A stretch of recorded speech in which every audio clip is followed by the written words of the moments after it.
Hi peoples! Today's topic is secular morality. Why do we even have to say it like that? It's just morality. If you haven't caught on yet, this video is about morality without a higher power. Many religious folk ask, where do you get your morality if not from God? Believe it or not, this question really is asked a lot. After just a little thought, I think this becomes very easily clear.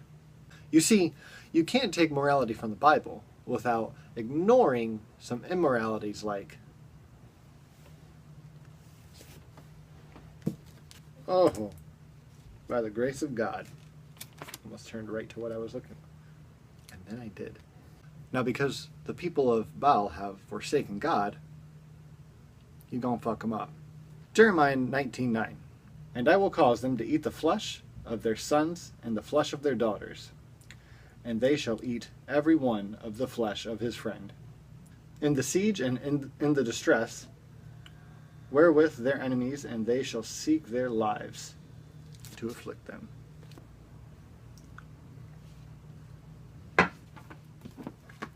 And Leviticus. Did not turn right to it this time. So close though. It's like someone wants me to tear them apart. Leviticus chapter 20, verse 9.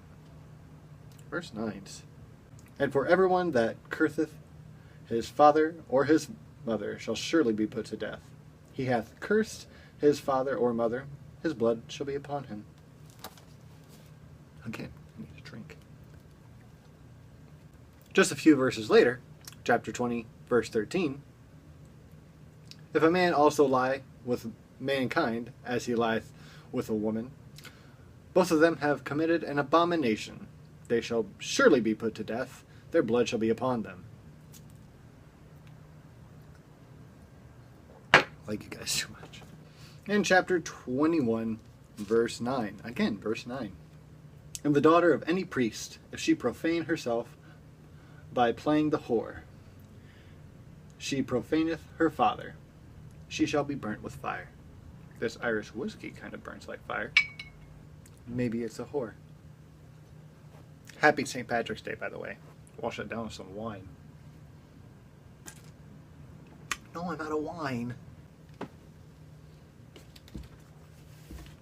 That's enough of that delightful book. So yeah, we need to realize that morality doesn't come from up above, and it shouldn't.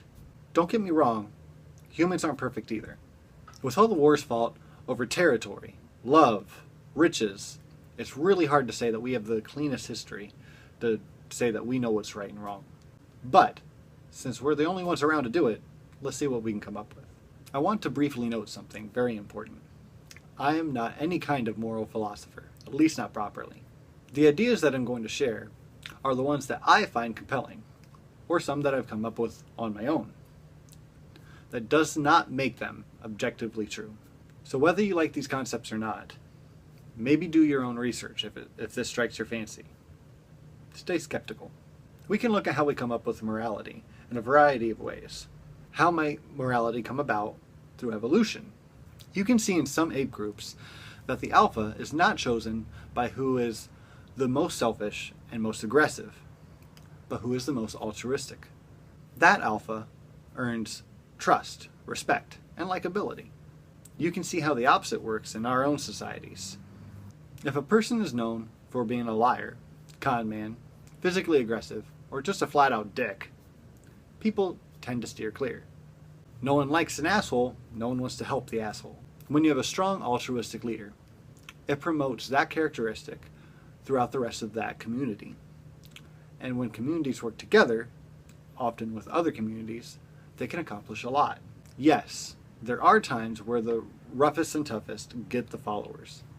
But I would argue that the more aggressive alpha would promote a stricter hierarchy, which would in turn form some kind of oppression.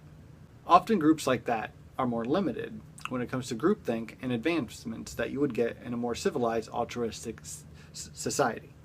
And that's because of trust and teamwork. We could look at morality still, from a religious standpoint. It is much easier in most cases because there are absolute rights and wrongs.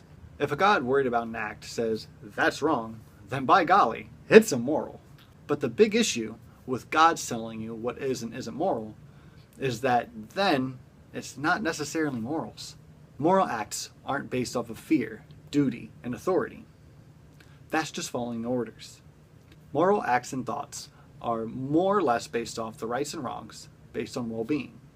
And no, God didn't tell me that, but that's how we define morals. So since we're talking about morals, let's stick with morals. So what doesn't count as a moral issue?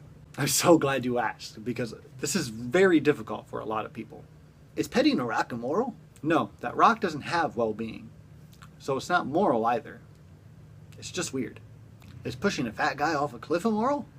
If there's no apparent reason for it, yes. Is homosexuality immoral?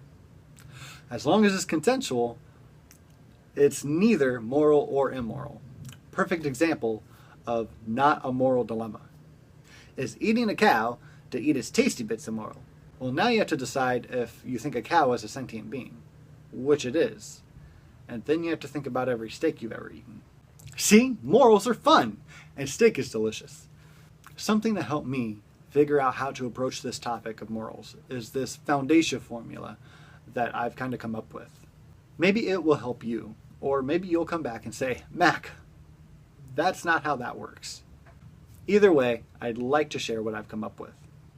To have morals, you must have the following: consciousness, knowledge, and empathy. Without these key items or concepts, I don't think you can practice morals. With this, I think you can look at other species and how we've come about and get a better grasp of this interesting attribute and concept. That's all I have for you today. This will be an ongoing topic, so if you have anything you'd like me to touch base on next time, please leave your thoughts in the comments below. As always, thanks for making it to the end, and I will see you guys next time.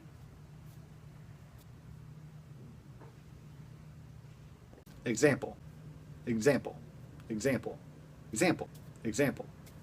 Wow, that was a lot of examples.